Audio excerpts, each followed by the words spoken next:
Made in Africa. Focus sur l'apport de la diaspora africaine dans le développement du continent.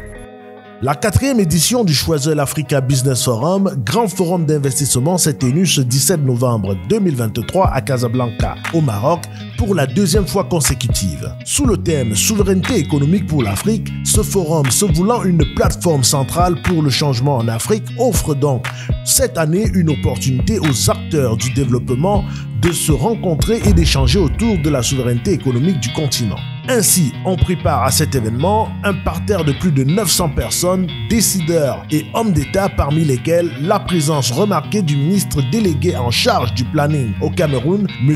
Paul Tasson, qui a partagé lors d'une série d'interviews accordées aux médias accrédités, parmi lesquels Mboa, ses idées sur l'approche africaine de la souveraineté économique, dont voici quelques extraits. I'd like to start by thanking Choiseul for inviting the Cameroon government to be present in this very important event. I think so far the perspectives are good. Perspectives are good with the entry into force of the African Continental Free Trade Area. And the only way, I think, for Africans as a whole, for all African countries coming together, is to take advantage of this platform in order to reinforce value chains within the continent. The continent has a lot to offer to each other. The challenges, of course, are huge. Most of them are related to the free movement of people, the free movement of capital, the free movement of goods and services within the continent. I think the challenges are that of the sovereign powers to break down the barriers so that people can move freely within the continent, goods can circulate freely within the continent, capital and services can move freely, circulate freely within the continent. I was particularly pleased when one of the interveners this morning raised this issue. I think that was the Minister of Foreign Affairs from Benin, when he raised the issue of free movement within the continent. I think it all turns around this. Goods can't circulate without people. Services, capital can't circulate without people. It is important. I think this is the main way out of the difficult situation in which the development of Africa finds itself today. Everyone agrees to the fact that the potentials of Africa are huge. But so long as these potentials are not developed, they only remain potentials. You have to be able to transform them into opportunities for the development of Africa. But I think the biggest potential that Africa has is in the youthfulness of its population.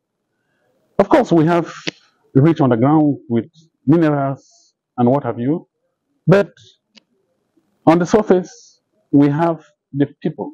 If we are able to focus on the people and tap on the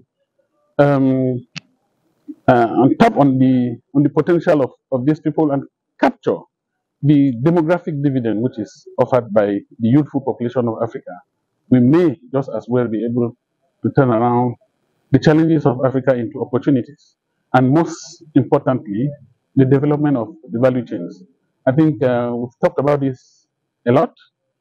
The recent economic shocks ushered in particularly by the COVID pandemic and the ongoing crisis between Russia and Ukraine provide sufficient solutions to some of the problems that Africa faces. I think it is time to reduce the dependency of Africa on the other countries. Each time you import a kilo of rice into the continent from somewhere out of the continent, you are like exporting an African job. So it is important that we are able to develop and focus more on producing what we consume and more consuming what we produce. I think this is important. This is a message that the President of the Republic of Cameroon, His Excellency Paul Biya, articulates on a daily basis in terms of his policies and challenging, providing what the Cameroonian people need moving forward. Thank you. En termes du peuple, l'Afrique offre une meilleure perspective en termes de la qualité de ses ressources humaines. La jeunesse africaine, à notre avis, c'est une opportunité pas seulement pour l'Afrique, mais pour le monde entier. Il faut pouvoir tirer bénéfice de cette dividende démographique que nous trouvons en Afrique, afin non seulement de tirer l'Afrique vers le haut, mais aussi d'accompagner le monde entier. Nous constatons ensemble cette migration de la jeunesse africaine vers l'Occident.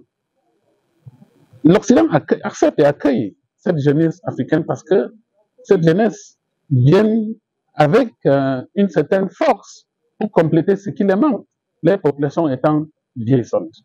Donc je vois le rôle de l'Afrique pour l'avenir du monde sur deux angles, les ressources naturelles abondantes dont dispose l'Afrique et la ressource humaine abondante aussi et très jeune dont dispose l'Afrique. Je vous remercie. Grande question. Ce défi se résume pour l'essentiel à un défi financier. Est-ce que le Cameroun peut disposer de suffisamment de ressources financières pour faire face à cette question? C'est la grosse question qui se pose pour le Cameroun ainsi que pour les autres pays africains. Et nous pensons que c'est pas peine perdue. Surmonter ces défis est possible, mais est possible surtout si les pays africains arrivent à se mettre ensemble. Ces ressources dont le Cameroun dispose peuvent bien servir non seulement le Cameroun, mais l'ensemble des pays africains. Et je vois la zone de libre-échange continentale africaine comme la voie de sortie. Mais pour y arriver, il faudrait que les souverains africains puissent accepter de faire tomber des barrières, j'allais dire, tarifaires et même, surtout, non tarifaires, que les pays africains puissent permettre à ce que les Africains soient à même de circuler entre eux. Donc, la grosse question de la libre circulation de personnes, de capitaux, de biens et de services à l'intérieur du continent. Un investisseur qui aura du mal à se déplacer vers un pays où il a les possibilités ne fera rien, tout simplement. Donc, je pense que la zone de libre-échange continentale africaine offre une meilleure opportunité pour que le Cameroun et le reste du continent puissent ensemble faire face aux différents défis dont fait face le continent. Je pense que la zone de libre-échange continentale africaine, c'est la voie pour le renforcement de cette coopération sud-sud. La facilité avec laquelle les biens made in Morocco et les biens made in Cameroun puissent s'échanger, c'est la clé de voûte. Armel Djadji pour Mboa.